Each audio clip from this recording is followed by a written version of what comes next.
E o livro de hoje vamos tratar sobre o livro de Esdras, tá bem? Antepenúltimo livro do quadro do bloco dos livros históricos, tá bem? Mas hoje eu queria desde já também desejar uma feliz Páscoa a todos, né? Até porque hoje é uma data simbólica, né? Por mais que seja uma data avulsa, não reflita exatamente o momento, né? A data exata quando Cristo ressurgiu, né? Do mundo dos mortos, mas tem uma simbologia, tem um símbolo e um significado para a fé cristã, né? Então, queria desejar a todos aí uma ótima Páscoa, e lembrando que para a tradição judaica, Páscoa vem do hebraico passat, que significa passagem, né? Que muito significa no momento que nós estamos passando, né? Que é um momento de dificuldade, uma passagem, uma anormalidade, né? Fazendo referência àquela 10ª praga que Deus mandou contra os egípcios, né? Que foi o anjo da morte. Então, Páscoa no hebraico vai significar passagem, tá bem? E já para a simbologia do cristianismo, obviamente, relaciona-se com crucificação, morte e ressurreição do nosso vicário, do Cristo Jesus.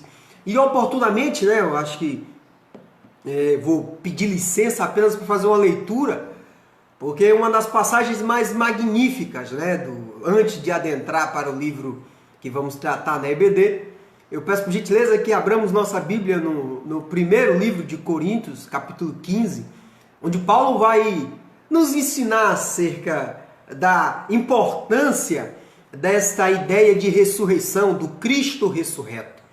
Porque o cristão que não acredita na ressurreição do Cristo, a fé é vã, a fé é falsa, a fé é rasa, e nada daquilo que defendemos valeria a pena. Tá bem? 1 Coríntios capítulo 15, que a gente sai um pouquinho do contexto apenas para comemorar essa data tão especial. Tá bem?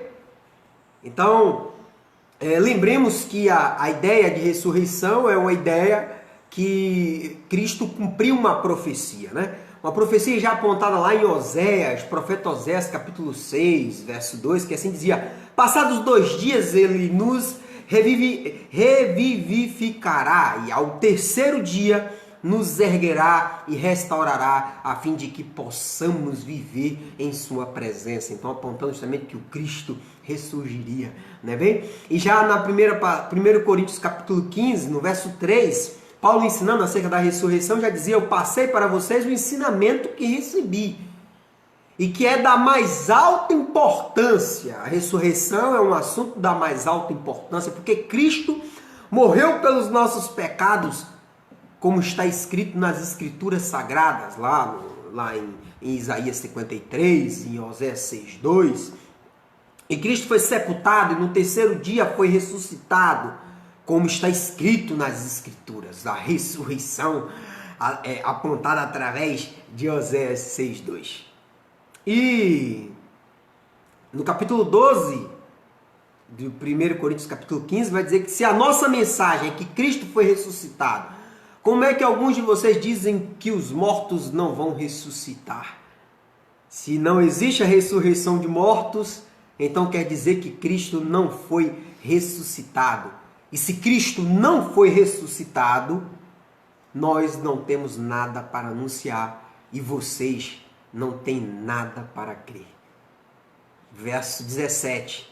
E se Cristo não foi ressuscitado, a nossa fé torna-se uma mera ilusão e vocês continuam perdidos nos seus pecados. Então, a simbologia da ressurreição tem um significado profundo para a construção e edificação da nossa fé. Tá bem? Agora vamos voltar para a nossa aula específica, ligando aqui o cronômetro para a gente ter uma base, para a gente não perder aí esse tempo de aula. Tá bem? Vou iniciar aqui com uma oração para que Deus possa nos iluminar, né, para facilitar essa passagem de um ensinamento tão importante Porque para que você entenda o contexto de Jerusalém, o contexto do caminhar da fé, precisamos entender esse livro maravilhoso. Tá bem? Vamos lá? Senhor maravilhoso Deus, Pai querido, obrigado, Pai, pela maravilhosa oportunidade. Obrigado, Pai, por nos dar essa oportunidade de poder expor, aprender, ensinar, entender acerca da sua palavra, da sua construção histórica, como seu povo, como o nosso povo, como a palavra de Deus chegou até nós, Senhor.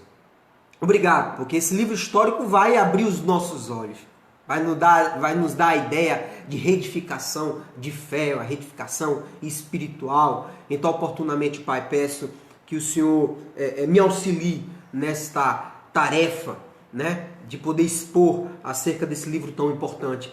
Assim também, Pai, peço que o Senhor fortaleça e o Senhor possa facilitar que essa palavra possa germinar no coração dos nossos irmãos que está acompanhando esta videoaula. Amém? Vamos lá, meus irmãos. Agora vamos iniciar a nossa aula diretamente acerca do livro de Esdras, tá bem? O livro de Esdras, né, como já há pouco comentei, é o antepenúltimo livro do bloco dos livros históricos. Que lembra que a Bíblia são dividida em 4 blocos.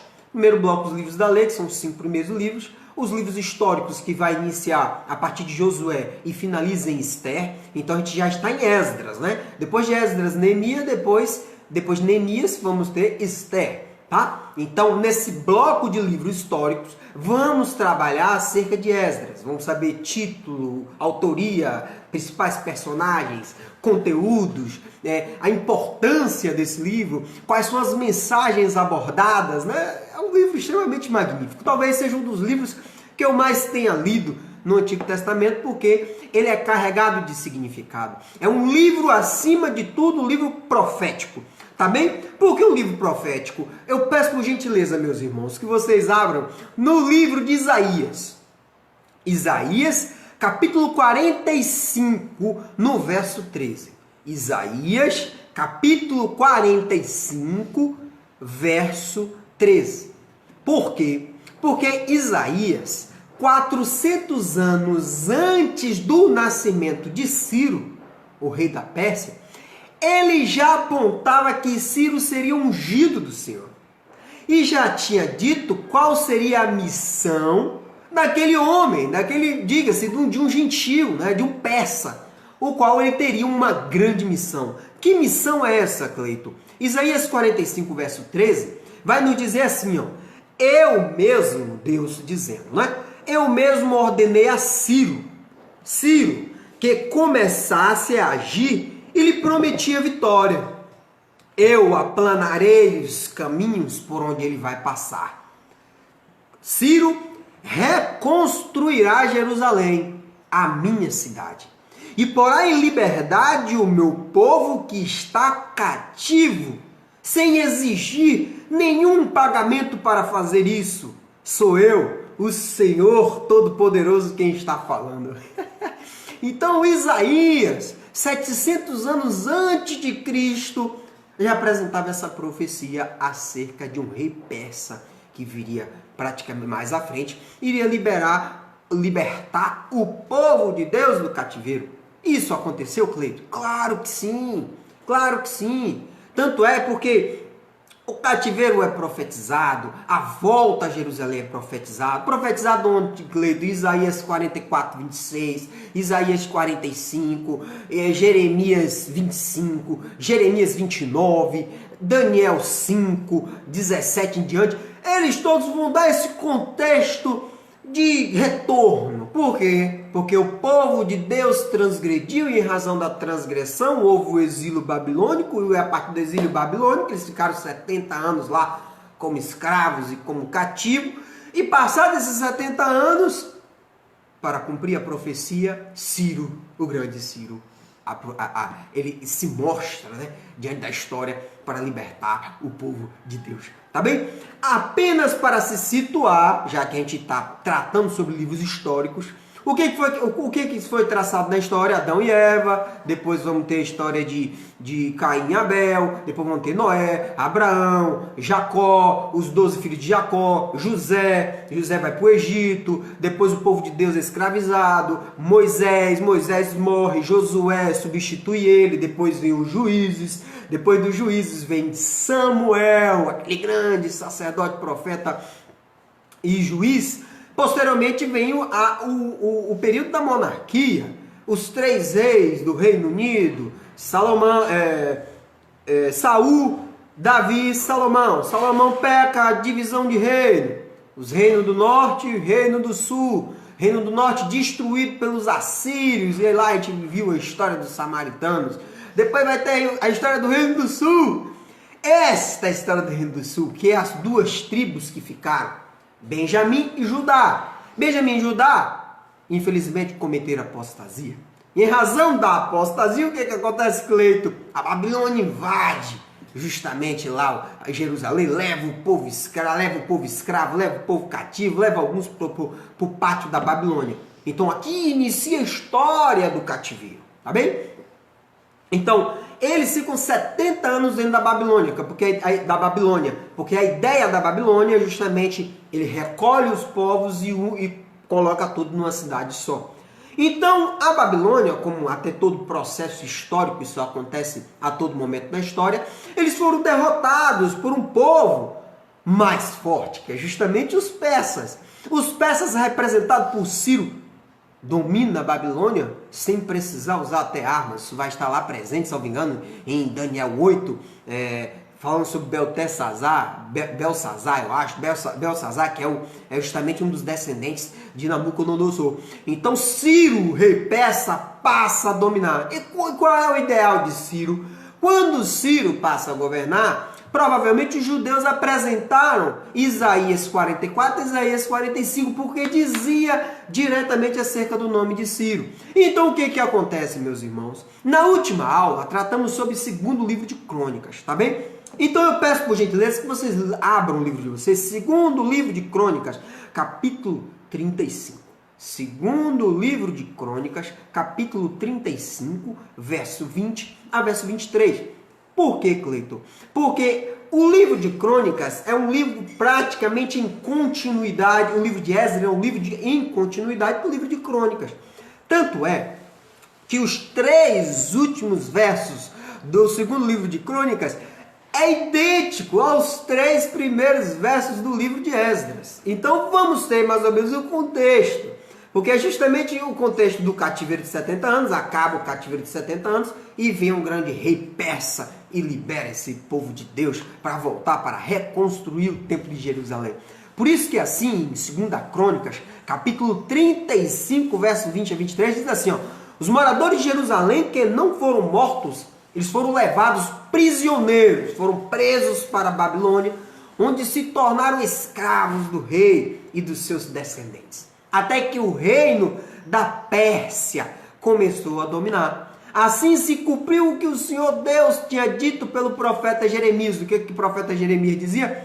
O país, Jerusalém, ficará em ruínas. Por quanto tempo, Jeremias? 70 anos. E durante todo esse tempo a terra vai guardar os seus sábados e descansar. Que é uma visão bem interessante, até do jubileu, bem interessante.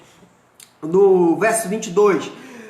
No primeiro ano do reinado de Ciro, aqui é onde a parte importante, onde vai impactar no livro de Esdras, no primeiro ano do reinado de Ciro, o rei da Pérsia, cumpriu-se o que o Senhor Deus tinha dito pelo profeta Jeremias.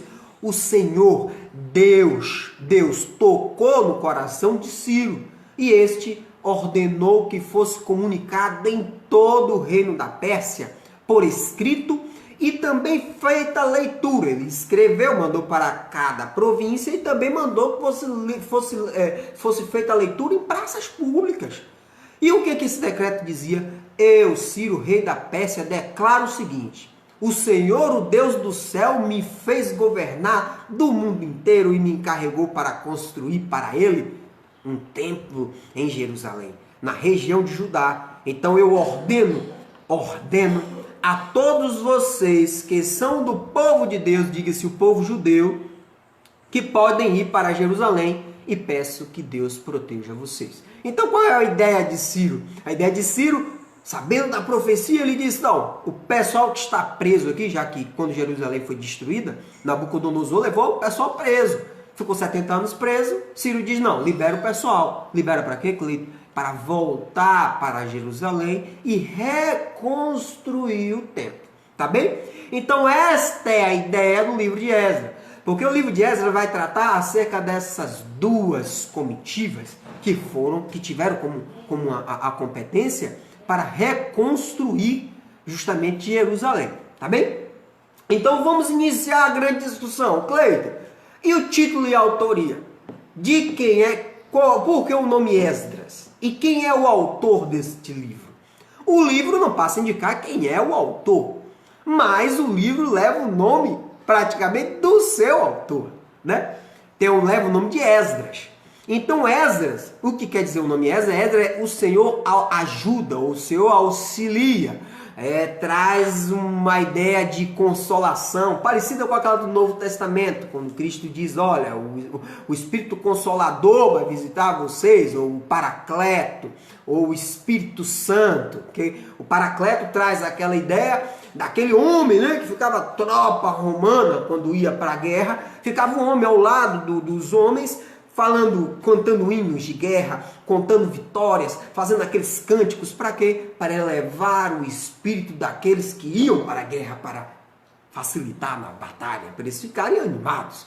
Então a ideia de Esdras é esse nome, o Senhor auxilia. E esse homem foi um grande auxiliador, esse homem foi um grande instituidor da religião, da reforma religiosa. Então, a ideia o nome é muito sugestivo para o grande trabalho que esse homem fez no decorrer de toda a história do povo de Deus, tá bem? Então, o nome título Esdras, o Senhor auxilia, que refere-se à autoria, é o próprio Esdras que vai ser narrado no livro de Esdras a partir do capítulo 7. No capítulo 6 vai tratar apenas de Zorobabel, mas daqui a pouco vamos tratar sobre isso. Ele só aparece no capítulo 7, tá bem? Mas a própria Bíblia, por gentileza, abra o livro de Esdras, capítulo 7. Esdras, capítulo 7. Por quê? Porque a própria Bíblia faz uma ótima definição desse homem de Deus. Esdras, capítulo 7, fala assim. Esdras, capítulo 7, verso 1. Olha só como ele fala. Alguns anos depois, quando Artaxerxes, o rei da Pérsia, um homem chamado Esdras, foi da Babilônia para Jerusalém, ou seja, retornando. Ele era descendente de Arão, ou seja, ele era do grande sacerdote. Esdras era filho de Seraías, neto de Azarias e bisneto de Ilquias. E Esdras, capítulo 6, Esdras, capítulo 7, verso 6, diz assim, Esdras era mestre da lei, e Esdras conhecia muito bem a lei de Moisés, dada pelo Senhor. Ele foi falar com o rei Artaxerxes, e o rei, lhe deu tudo o que pediu, porque o Senhor abençoava Esdras. Então, Esdras estava sendo movido por Deus. Esdras, capítulo 7, verso 10. O que é que diz? Também uma definição desse grande homem de Deus. Esdras, capítulo 7, verso 10, diz assim, Esdras havia dedicado a sua vida a estudar, a praticar a lei do Senhor e a ensinar a todos os mandamentos ao povo de Israel. Então esse homem, ele estudava, ele praticava e ele ensinava.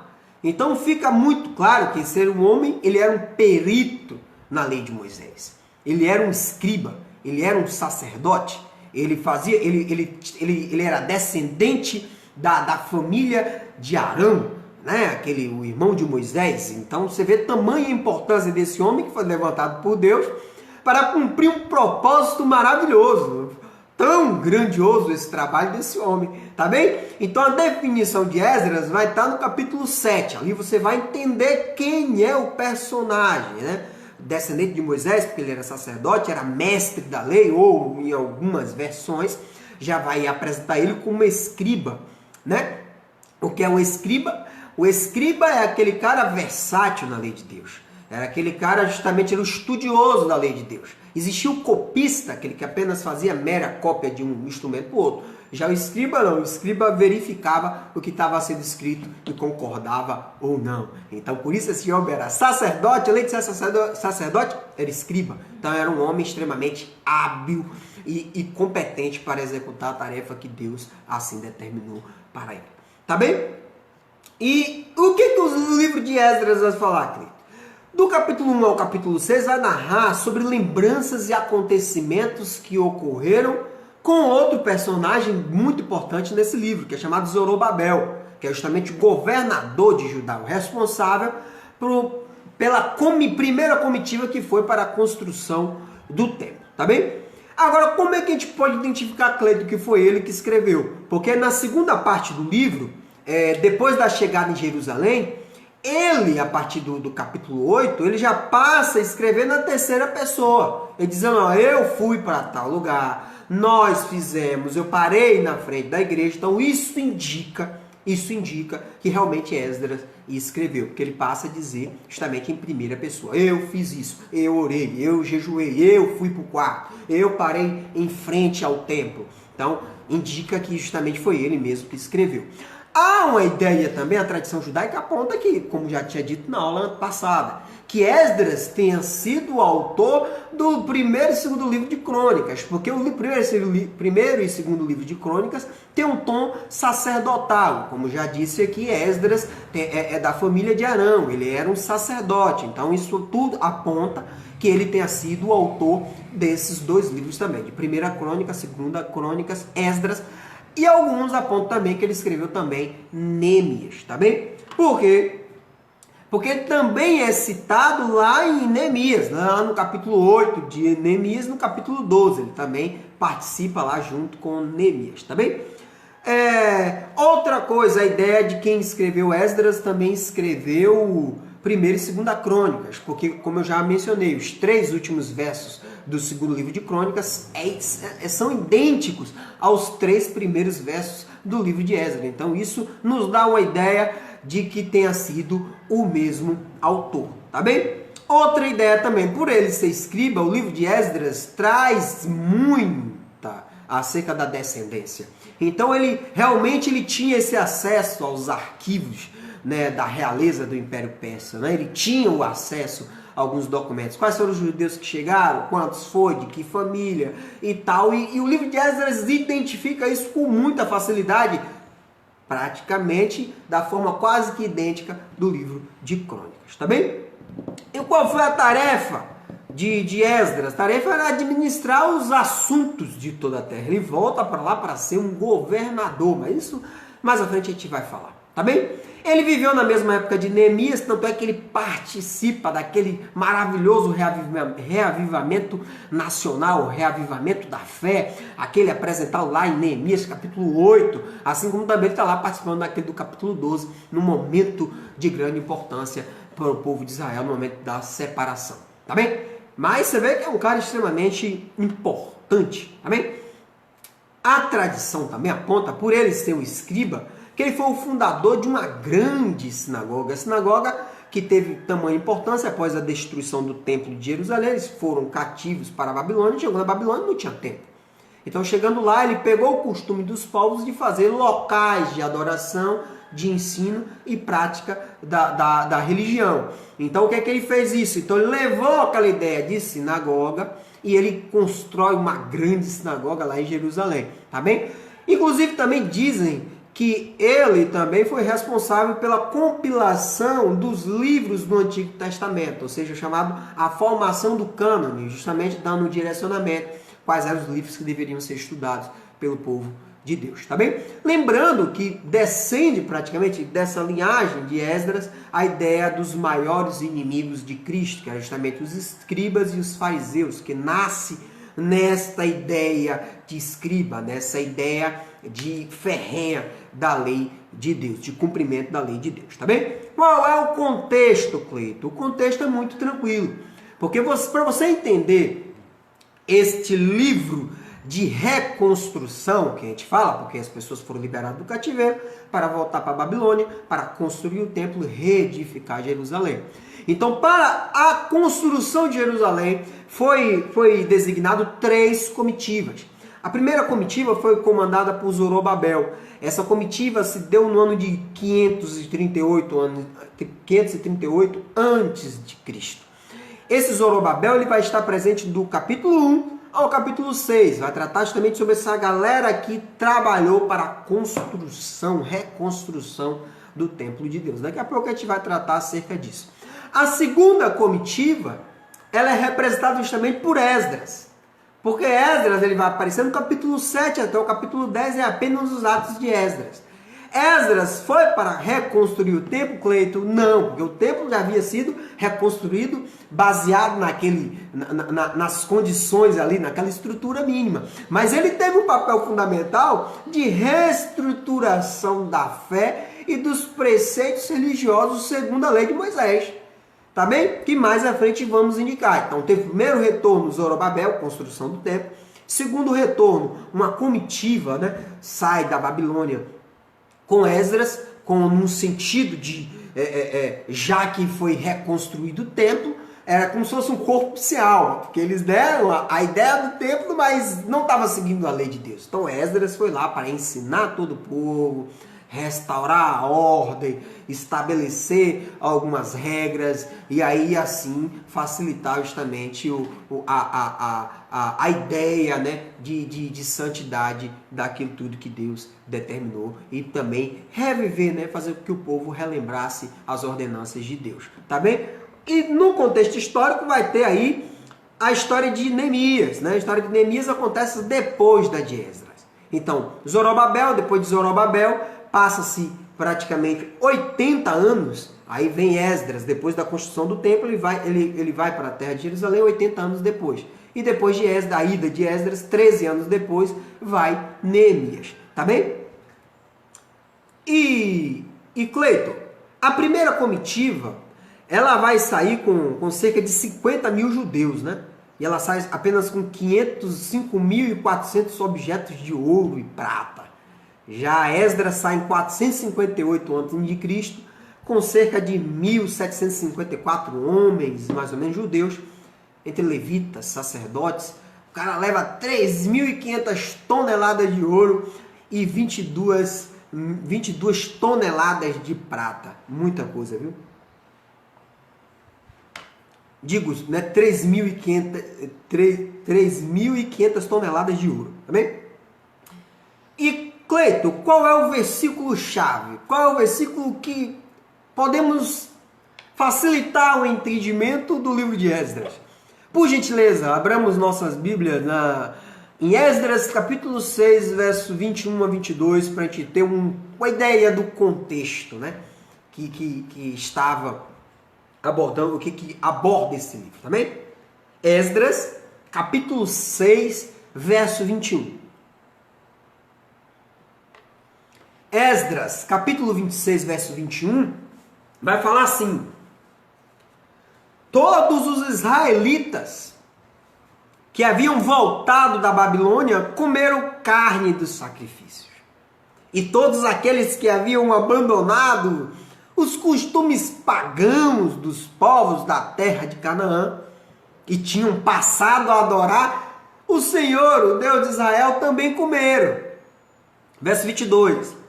Durante 7 dias eles comemoraram alegremente a festa dos pães sem fermento e estavam muito contentes, porque o Senhor havia feito o rei da Síria, o rei persa, já que tinha dominado o rei assírio, ficar a favor deles, ajudando-os no trabalho da reconstrução do templo. Praticamente é isso. Restauração de culto, restauração espiritual, restauração da ordem, reconstrução do templo, restauração do sacrifício, restauração justamente de toda uma ordenança. Esta é a ideia. Aquele povo que estava no cativo, aquele povo que estava preso, volta para sua terra natal, para sua terra nativa, reconstrói o templo, reconstrói os preceitos segundo a lei de Moisés, e aí justamente passa a cumprir as ordenanças de Deus. Se afasta da ideia pecaminosa do povo cananeu, do povo apóstata, né? e passa justamente a cultuar apenas o único Deus, tá bem? Este é o versículo-chave. Cleiton, quais são os principais personagens? Já adiantei até alguns aqui.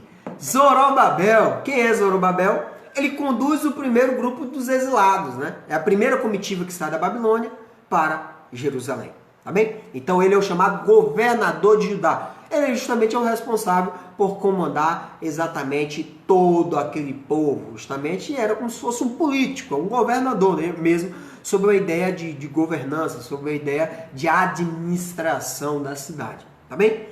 Qual é o outro personagem muito importante? Em algumas versões eu vou chamar ele de Josuá. Na minha versão eu chamo ele de Josué, que tem o mesmo significado. Era o sacerdote, né? Era o sumo sacerdote lá, justamente era o sacerdote principal responsável pelo restabelecimento do culto a Deus. Ele é muito bem mencionado por dois outros profetas, que é justamente o profeta Ageu e o profeta Zacarias, tá bem? Outro personagem muito importante é o profeta que eu mais gosto, inclusive foi o profeta, né, que foi a minha primeira pregação, foi feita em cima de Ageu, capítulo 1, considerai os vossos caminhos, né, quando passamos a dar mais valor às questões pessoais e deixamos Deus em segundo plano. É muito interessante.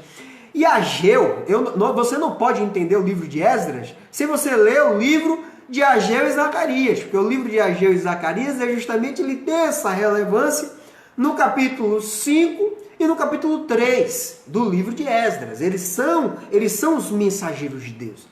Ageu e Zacarias são eles que ajudavam, eles que animavam todo o povo, tá bem?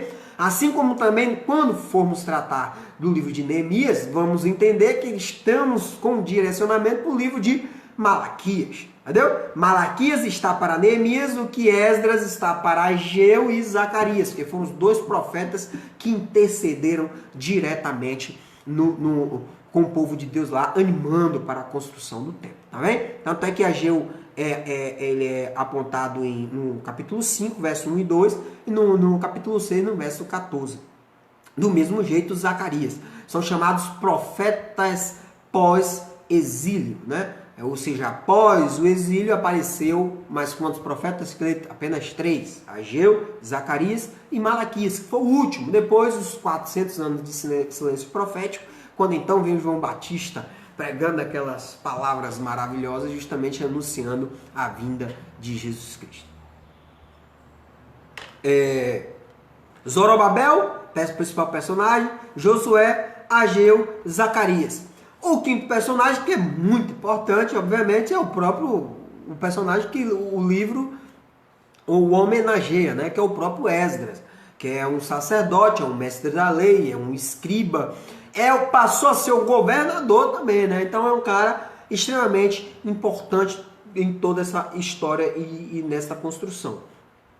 E Cleiton, além desses 5 personagens, quais são os outros personagens que tiveram grande importância nessa história?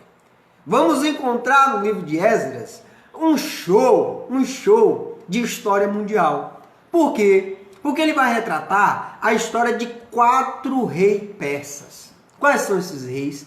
Ele vai falar sobre o rei Ciro, porque é o rei que edita o decreto. Ele diz assim, ó, povo, volta para casa, agora vocês têm uma missão. Vocês têm que voltar para casa e construir o templo de Jerusalém, tá bem? Rei Ciro, primeiro rei persa. Depois eles vão falar sobre Artaxerxes I.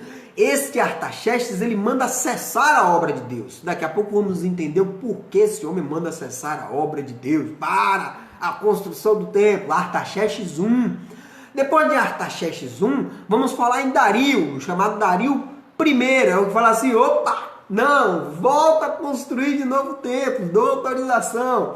E o quarto rei vai falar sobre Artaxerxes II, ou mais conhecido como Xerxes, ou melhor conhecido ainda como Assuero, aquele rei de Esther, lembra lá? Do livro de Esther? Pronto, aquele rei tem uma grande importância no livro de Esdras, porque ele que dá toda a força, que dá mantimento, que dá produtos para o sacrifício, ele que dá produto para a reconstrução do templo, ele que dá poder a Esdras, entendeu? Provavelmente com uma grande influência da rainha Esther, tá bem?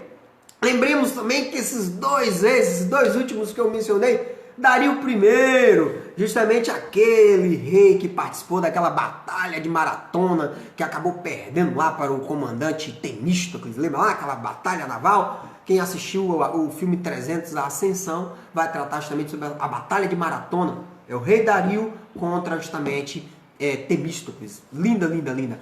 Já Artaxerxes, ou Xerxes, o Assuero, quem assistiu o filme 300 vai tratar ali justamente sobre Leônidas, o espartano, né, que acabou vencendo entre aspas, né, com 300 homens, que acabou parando o exército de mais de 250 mil homens, que é chamada de Batalha de Termópilas, né, muito lindo. Então, esses reis têm uma importância até na história, porque a Bíblia dá um show de história. Para você tentar entender a história é só ler a Bíblia, porque está tudo lá. Vai falar sobre os principais governantes que dominaram a terra, os egípcios, vai falar sobre os sírios, vai falar sobre os assírios, depois vai falar porque os assírios foram destruídos pelos babilônicos. Os babilônicos foram destruídos pelos persas, os persas foram destruídos pelos gregos, os gregos foram destruídos pelos romanos, e depois na história dos romanos vem a história de Cristo. Entendeu? Então a Bíblia narra o contexto histórico dos principais acontecimentos, dos principais imperadores aí que o mundo já teve. Tá bem? Por isso que existe a Bíblia sofre tamanha interferência desses personagens. Cleiton, muito se discute que o livro de Esdras tem uma grande semelhança com o Êxodo, porque no Êxodo, né, lá no Egito, eles estavam também no cativo.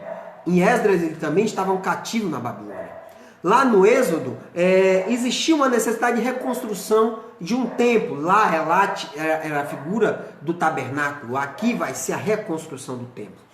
No Êxodo lá do Egito tinha um restabelecimento da lei que foi dada por Moisés. Aqui em Esdras vai ter o restabelecimento da lei dada por meio dos profetas Ageu e Zacarias, e também por Zorobabel e principalmente por Esdras. Lá em Êxodo do Egito, vamos falar sobre o desafio com os inimigos locais, que é guerra a todo momento. Aqui também, mas aqui a guerra vai ter com os samaritanos. Lá, o Êxodo lá do Egito vai falar sobre a não miscigenação, né? E aqui com os povos cananeus. E aqui o principal problema justamente nasce dessa miscigenação. Tá bem? Aqui muitos vão falar sobre xenofobia, aquele ódio ao estrangeiro, mas não é exatamente isso. Vamos tentar entender e tentar desmistificar isso que constrói em cima desse livro maravilhoso. Tá bem?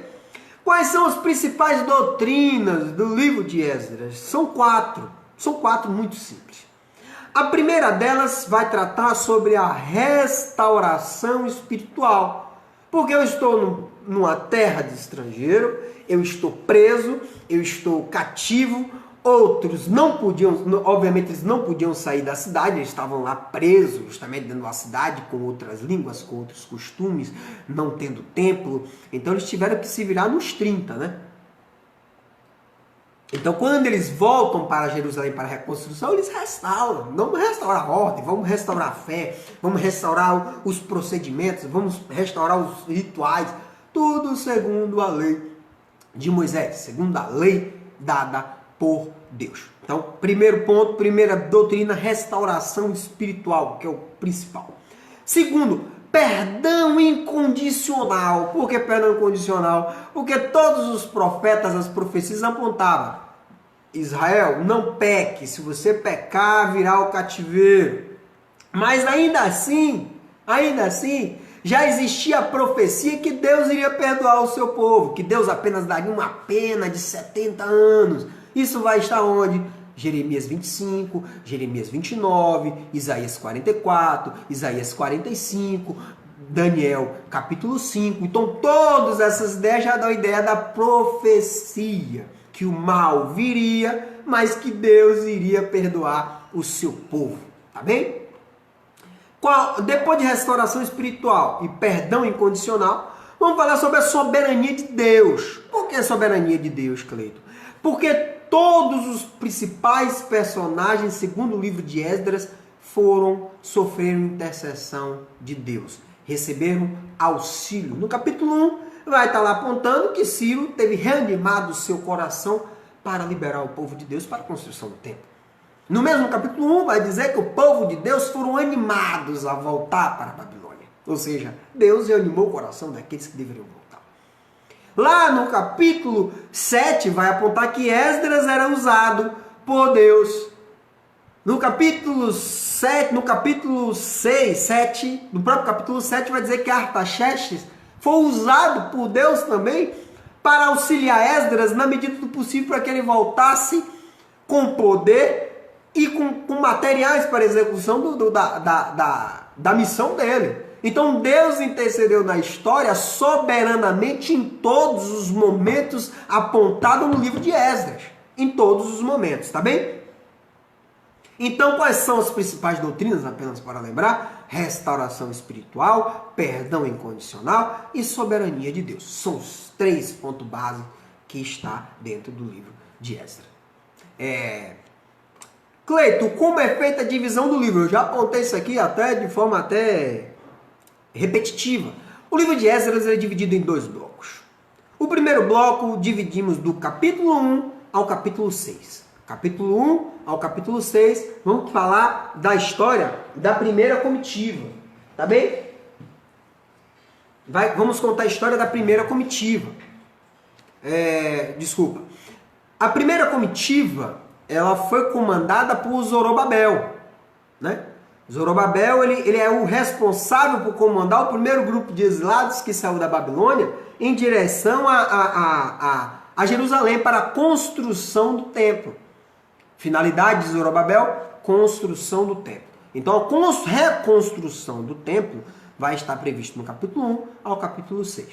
E do capítulo 7 ao capítulo 10, o segundo bloco, vamos tratar a história específica do personagem que doou o nome ao livro, né? Esdras. Capítulo 1 ao capítulo 6, Zorobabel. 7 a 10, Esdras, tá bem? E qual era a missão de Esdras, Cleito? Era construir o templo? Não, o templo já havia sido construído. A ideia de Esdras, do 7 a 10, é restauração. Ele volta para ensinar, ele volta para chamar atenção, ele volta para organizar, ele volta para administrar, ele volta para instituir juízes, ele volta para instituir sacerdotes, ele volta para instituir levitas, ele volta para instituir o culto, ele volta para ampliar, ele volta com um projeto educacional da palavra de Deus. Ele volta com a ideia de levar para o povo o real sentido do que a lei de Moisés devia ser entendida, vivida e justamente elevar seus preceitos para que formasse uma identidade, para que a nação israelita, se assim podemos dizer, que Jerusalém passou a voltar a praticamente, não voltou no status de nação, mas voltou no status de governadoria de uma província, tá bem? Então, primeiro bloco, 1 a 6. Segundo bloco, 7 a 10. Cleito, agora vamos para o esboço. Agora vamos tratar de forma específica acerca do que, Cleito? Acerca de cada capítulo lá, que é apontado lá em Esdras. Tratando do primeiro bloco, de 1 a 6, o capítulo 1.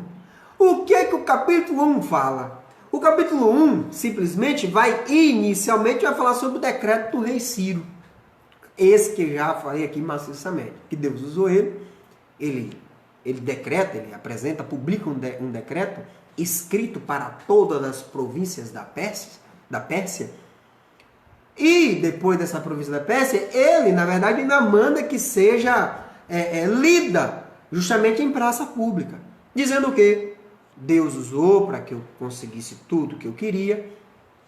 E agora eu estou liberando todo o povo que era cativo, né, para que volte para a sua terra para a construção do templo. Tá bem? o capítulo 1 vai tratar sobre esse decreto. Só isso, Cleito? Não, não. O capítulo 1 vai dizer que Ciro foi tocado o coração. Mas lá no verso 5, capítulo 1, verso 5, vai dizer que Deus animou os chefes da tribo, os sacerdotes, os levitas, para que eles saíssem do conforto e da segurança da Babilônia e fizessem uma viagem extremamente perigosa para uma terra totalmente desolada, onde só tinha pedras e mais nada, matagal, estava totalmente destruído. Jerusalém estava justamente um monturo, estava só lixo, né? Então ele teve que animar essas peças importantes, tá bem? E depois existe isso conta no capítulo 1 também, que Ciro deu muita prata. Ciro deu prata, Ciro deu ouro, Ciro deu mantimento, Ciro deu gado e também solicitou que fosse dada oferta. Porque no decreto de Ciro, ele além de dizer que fosse liberado o povo de Deus, ele pedia que o próprio povo persa, ou o próprio povo que estava dominado, os vizinhos, ajudasse com ouro, prata, mantimento, gado, para que fosse ofertado lá no templo de Jerusalém. Tá bem? Lembrando também que o decreto de Ciro tinha uma determinação expressa. Vocês vão voltar, mas vocês têm que reconstruir o templo em Jerusalém. Eles não podiam simplesmente voltar. Vou voltar para morar em minha cidade. Não, vocês vão voltar e vocês vão construir o templo. E além disso, fez com que todo o povo desse mantimentos e desse auxílio material, seja financeiro ou seja por meio de materiais, para que fosse concretizado esta ordenança. Tá bem?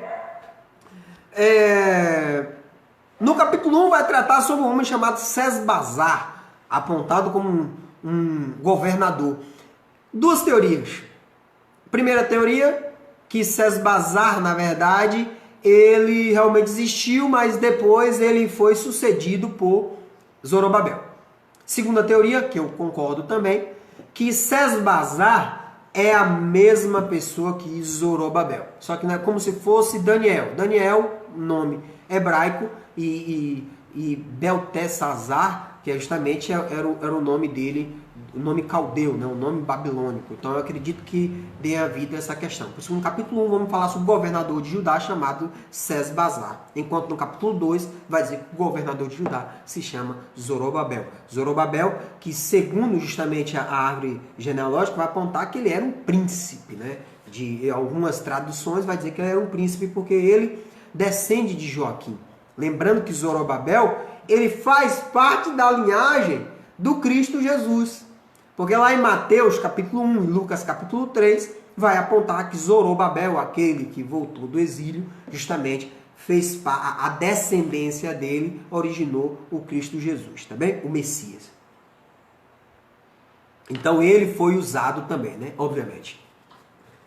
Cleiton, e o capítulo 2, o que é que fala? O capítulo 2 vai fazer uma lista. Vai listar as famílias e as pessoas que voltaram justamente da Babilônia para Jerusalém. Lá vai listar que foram sacerdotes, foram levitas, foi da família de tal, foi da família de tal, família tal. Agora uma pergunta bastante interessante. Cleito, quantas tribos voltaram da Babilônia para Jerusalém? As 12? Não. Apenas 2. Porque as 10 tribos foram dominadas pelos assírios e foram dispersos no mundo. Depois os assírios mandou um povo para lá que virou os samaritanos. Então as 10 tribos foi dispersa. Então somente as 2 tribos, Benjamim e Judá, que justamente representava Jerusalém, foram levados presos para a Babilônia. Por isso que na relação do capítulo 2 só vamos encontrar 2 tribos, Judá e Benjamim. Tá bem? Lá no capítulo 2 vai dizer que alguns sacerdotes não tinham comprovação no livro acerca da sua descendência. Em razão disso, foram cortados da condição de sacerdotes. Tá bem? Cleiton, quantos israelitas voltaram na primeira comitiva? Diz 42.360. Fala-se aqui no universo de 2 milhões de judeus que já moravam na Babilônia. Mas, Cleiton, por que poucas pessoas voltaram? Porque lá eles estavam na segurança, lá eles estavam no conforto, muitos construíram comércio, muitos construíram famílias, muitos já estavam sedimentados. Então não quis ter o grande risco de sair da Babilônia para voltar para Jerusalém. Tá bem? Por isso que somente 42 mil pessoas voltaram com Zorobabel. O capítulo 3 vai tratar sobre a construção do segundo templo. Essa construção do segundo templo vai estar do capítulo 3 ao capítulo 6. Mas só no capítulo 3 vai falar que eles passaram 7 meses apenas construindo as próprias casas. Tá bem? Depois vai tratar, no capítulo 3, no verso 1 ao 13, que Ageu passa a interceder no povo de Deus, dizendo, ó, considerai os vossos caminhos, sua casa tem mármore, tem pedras, de um andar, enquanto a casa de Deus é feita de pedaço de pau. Chamando também o povo de Deus para voltar para a reconstrução, tá bem? Então eles têm uma ideia muito boa, eu acho muito linda essa ideia no capítulo 3, eles reconstroem o altar de Deus, o altar de Deus é erigido, mesmo sem um templo, para uma ideia de sacrifício, eles praticaram sacrifícios mesmo sem o templo, né? Bastante interessante, isso vai estar no capítulo 3. Eles promovem a festa das barracas, festa da lua nova. Eles vão em Tiro e Sidom para pegar madeiras de cedro, que era a melhor madeira daquela época, através daquele mar de Jope, tão conhecido lá em Atos dos Apóstolos. Depois do ano, passado um ano da volta de Jerusalém, que eles passam a reconstruir o templo. Por quê? Porque Ageu e Zacarias começou a bater, não, a gente tem que construir.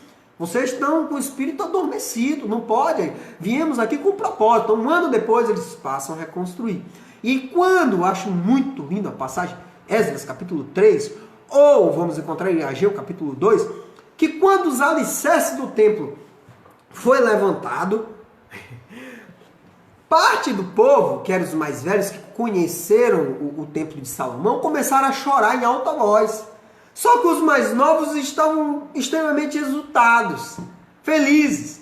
Então juntou as vozes, o pranto, né, daqueles que estavam chorando, e as vozes o som de alegria dos mais novos que estavam vendo aquele alicerce. E disse que foi feito um grande barulho que conseguia ser ouvido a uma longa distância, né? Então era um misto de choro e alegria, muito interessante. Os velhos choravam, porque não estava acreditando no que estava vendo, e os novos felizes da vida com tudo aquilo. Vamos encontrar em Esdras capítulo 3 e vamos encontrar em Ageu capítulo 2. Muito boa leitura, o qual eu indico para você. Tá bem? Capítulo 4, vamos tratar que vai surgir os adversários. Para que vocês entendam o que é tão apontado no Novo Testamento, a grande briga entre judeu e samaritano, aqui nasce a ideia. Porque o povo samaritano, ele nasce lá em 2 Reis, capítulo 17. Porque quando ele é destruído pelos assírios, os assírios tinham a cultura de quando dominava o povo, ele dispersava pelo mundo. E depois pegou aquela terra que ficou despovoada, que era justamente a terra de Samaria, e mandou 4 outros povos, babilônios, o pessoal da cidade da Babilônia, o povo de Cutá, de Ivá, de Ramate e Sefavaim. Então ele pegou o povo dessas cidades e jogou em Samaria. Quando o pessoal chegou em Samaria, passou a cultuar os deuses dele. Então Deus, revoltado com isso, mandou leões matou o povo. O rei soube, o rei assírio. Então o que é o rei assírio? Manda o sacerdote aí, que era israelita. O sacerdote passa a apresentar a lei de Deus. Então os samaritanos, que em regra são estrangeiros, porque eles cultuavam os deuses estrangeiros, e passaram a cultuar também a lei de Deus. Então fizeram o chamado de sincretismo religioso, ou seja, fez uma bagunça. Por isso que os judeus têm ódio dele até o dia de hoje. Então, mesmo quando o pessoal de Jerusalém, de Judá, foi para o cativeiro, eles permaneceram na terra, esse povo misto, porque era um povo que até um certo ponto tinha uma ligação com os persas. Então esse povo, sabendo que o povo de Deus voltou para reconstruir o templo, eles ficaram com medo. Porque ele falou, poxa, Samaria é justamente o local, o centro de adoração, era o centro de comércio, era a confluência do povo passar por lá. Então eles iam ter uma perda econômica, uma perda política. Então o que é que os samaritanos fazem? Os samaritanos se oferecem para ajudar na construção do templo. Eles dizem, cultuamos o mesmo Deus. Não. E aí Zorobabel, Josué disse, não, vocês não cultuam. Nós não precisamos de sua ajuda, não. Então, aquela falsa ajuda, o que acontece? Eles ficam revoltados. Porque ele passa a dizer passa a fazer de tudo para desanimar o povo, para criar medo, no intento de parar a construção do templo de Jerusalém, chegando a ponto de subornar, dar propina aos funcionários persas, justamente vinculados ao governo de Ciro. Tudo para prejudicar o templo. Tá bem? Então o que acontece? Em razão desse problema, eles escrevem diversos governadores de diversas províncias, samaritanos, digo isso, por isso que o ódio do povo samaritano, que eles tentaram interromper a construção do templo. Então os samaritanos mandam carta para o rei Artaxerxes I. Rei Artaxerxes I. Ciro I manda voltar. Artaxerxes I já era no momento da construção do templo. Então os samaritanos mandam uma carta para Artaxerxes dizendo: Artaxerxes, olhe nos seus registros aí. Esse povo que foi liberado, eles são povo rebeldes. São reis que há tempos atrás criavam problema e não gostam de pagar imposto. Então o que Artaxerxes I faz? Diz assim: opa, realmente eu vou ter que averiguar. Manda parar a construção do templo. Então o templo de Deus ficou paralisado por 15 anos. 15 anos o templo de Deus ficou parado sem construir e o povo só vivendo a vida dele. E aí o que aconteceu? No capítulo, isso aconteceu tudo no capítulo 4. Né? O samaritano, o capítulo 1, ele sai, capítulo 2, inventário, capítulo 3, é erigido o altar e levantado os alicerces, no capítulo 4 tem a resistência dos samaritanos. Né? No capítulo 5, o que acontece? A intercessão de Deus. Deus levanta, assim que você abre Esdras capítulo 5, o profeta Ageu e o profeta Zacarias anima o povo através das mensagens de Deus. Quais são essas mensagens, meus irmãos? Está lá no livro de Ageu, capítulo 1, capítulo 2, Zacarias, por meio de 8 visões. Chamando a atenção de Josué. Josué, você está com os trajes brancos, mas sujos. Porque ele passou, dentro desses 15 anos, ele passou a permitir de tudo. E dizer: rapaz, olha, eu tenho uma visão aqui, que você está de frente para o anjo, mas o diabo está do teu lado. Você está com... Tire sua roupa alva que está suja e justamente limpe o seu traje, ou seja, haja uma limpeza espiritual e haja de forma correta. Então vamos ter essa ideia bastante interessante da reconstrução e a ideia da soberania de Deus para levantar 2 profetas. Então o povo, mesmo com a não autorização do rei Artaxerxes I de não reconstruir, eles reconstrói a ponto de estudo. O que é que os samaritanos, quando vê que eles estão reconstruindo, quem está mandando vocês fazendo isso aí? Quem foi que lhe deu ordem? Então eles dizem: rapaz, quem me deu ordem aqui foi um poderoso Deus, e foi Ciro que me deu o decreto. E o que acontece? Diz a palavra de Deus que Deus não permitiu que os comandantes persas fossem lá e matassem, porque houve um descumprimento da lei. E o descumprimento da lei de Deus era a morte naquele momento. Então o que os samaritanos fizeram? Nova carta. Eles fazem uma carta relatório. Que é uma carta relatório? Senhor, eles estão reconstruindo de novo. E só que existe uma coisa bastante interessante, que essa carta relatório passa a apontar o decreto de Ciro. Isso vai ser o ponto fulcral, isso vai ser o ponto importante na história toda. Ele diz: esse povo está reconstruindo, esse povo é rebelde, agora esse povo está dizendo que está reconstruindo porque tem uma ordem de Ciro. Mas por que os samaritanos fizeram isso? Porque, a meu ver, que eles solicitaram essa carta relatório porque eles tinham conhecimento que realmente tinha a ideia de Ciro, mas eles tinham dúvida, porque se Ciro tivesse a ideia somente de reconstrução do templo, os samaritanos mesmo iriam reconstruir. Mas a ideia era, se a reconstrução do templo tinha que ter sido feito em Jerusalém. Tanto é no capítulo 5, o relatório é: Senhor, verifique nos seus anais, verifique nos seus arquivos, verifique nos seus ofícios, se a ordem de Ciro era justamente para a construção do templo em Jerusalém, ou poderia ser somente a construção do templo. Então o que acontece? Aí já não era mais o rei Artaxerxes I, já era outro rei, o rei Dario I. Então o que o rei Dario I faz? Beleza, recebi a carta relatório, esse cara está supostamente está cumprindo o decreto do rei Ciro, mas está descumprindo o decreto do rei anterior que mandou parar. Então o que o Dario faz? Procura aí, meu irmão, nos arquivos se tem esse decreto do rei Ciro. E o capítulo 6 é apenas para nos noticiar que o decreto do rei Ciro foi encontrado numa cidade chamada Ecbatana. Lá na cidade de Ecbatana foi encontrado aquele decreto do capítulo 1, dizendo: volte, construa o templo e leve ouro. Rapaz, a partir disso daí, o rei Dario I é magnífico, porque ele passa a entender o caráter profético, e ele passa a entender que se ele impedisse naquele momento algo de ruim, né, uma maldição recairia sobre ele. Você vê isso bastante interessante no capítulo 6. Então ele passa a dizer: opa, ô samaritano, se afaste do templo, ajudem ele no que for necessário. E além disso tudo, ele diz: ó, entregue a ele o que eles precisarem, para que eles apresentem sacrifício a Deus, pedindo bênçãos para mim, o rei persa, e para os meus filhos. Isso vai estar lá apontando.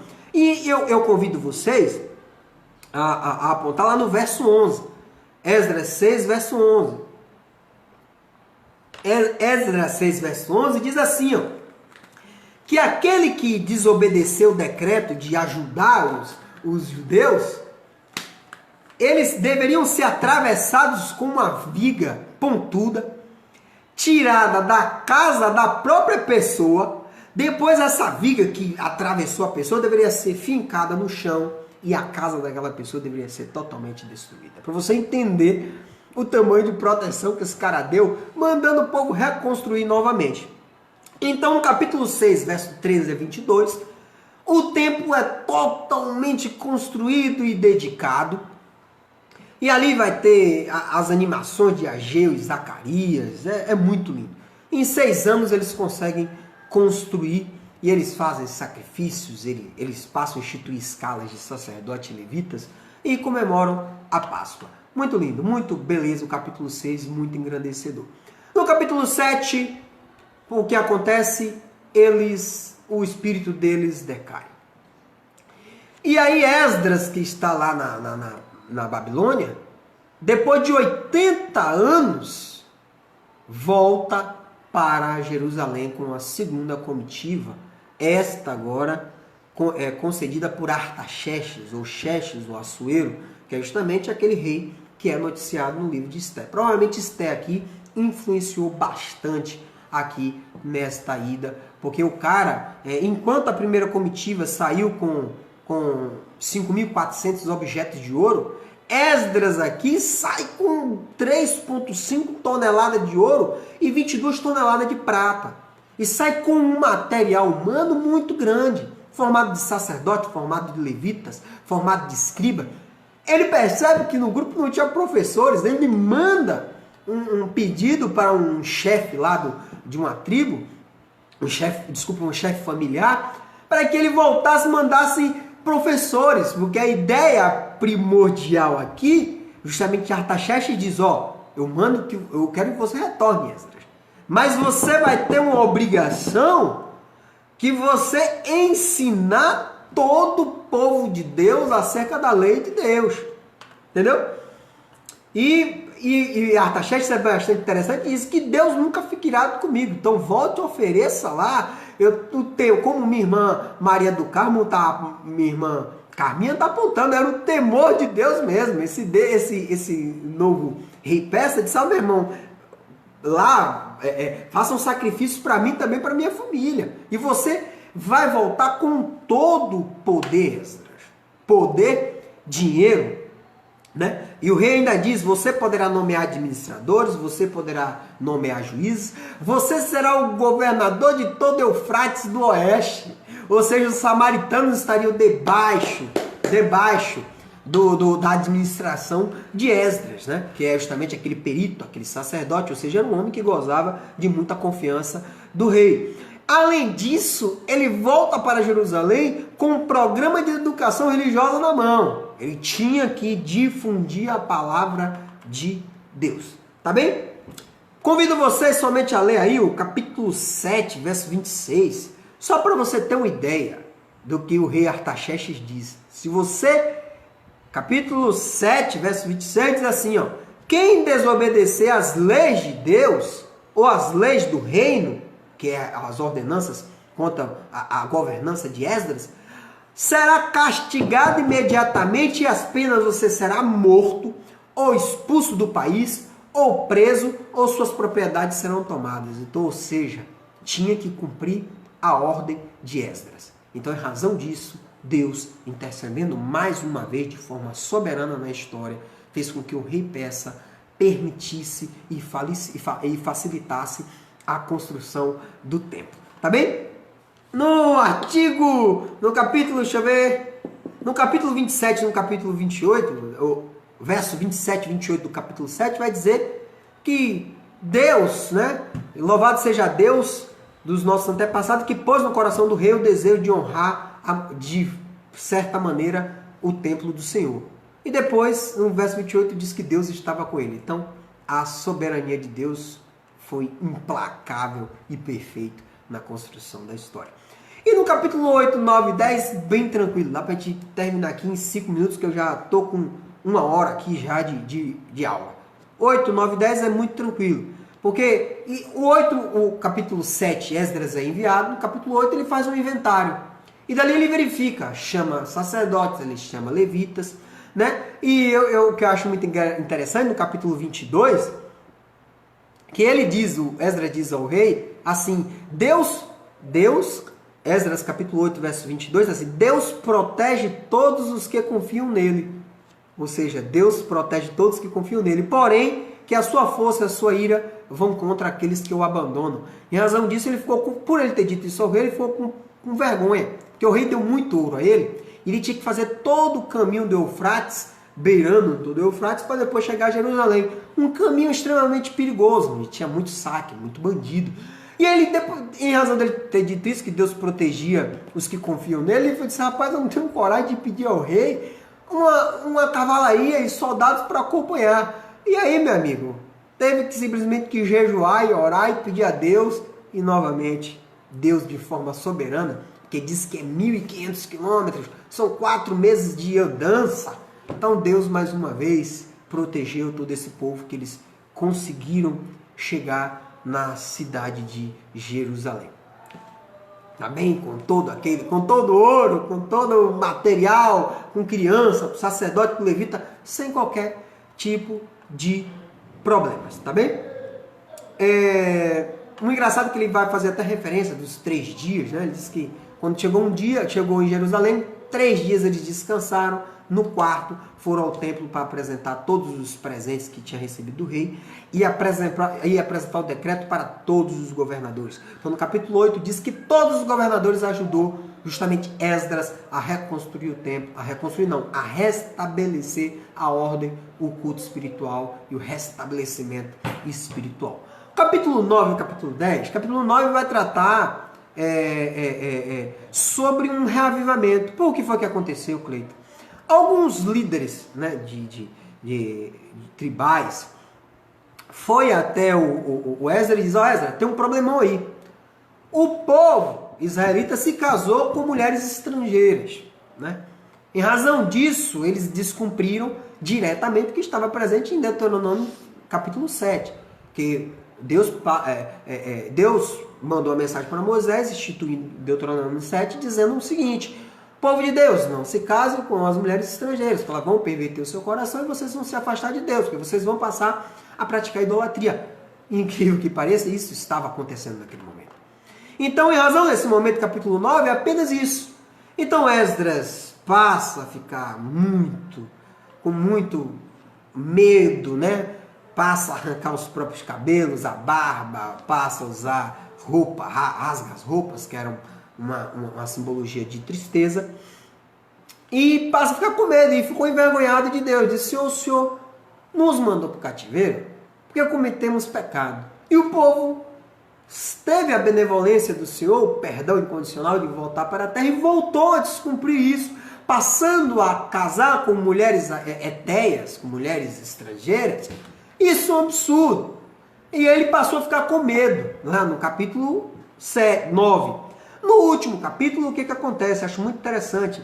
É a chamada confissão, arrependimento, ação. Porque hoje não adianta eu estar tendo uma caminhada pecaminosa, simplesmente confessar a Deus e não me arrepender e não praticar atos ou ações restauradoras da minha caminhada. Então, o capítulo 10 traz essa trilogia, né? Justamente de confissão, arrependimento, ação.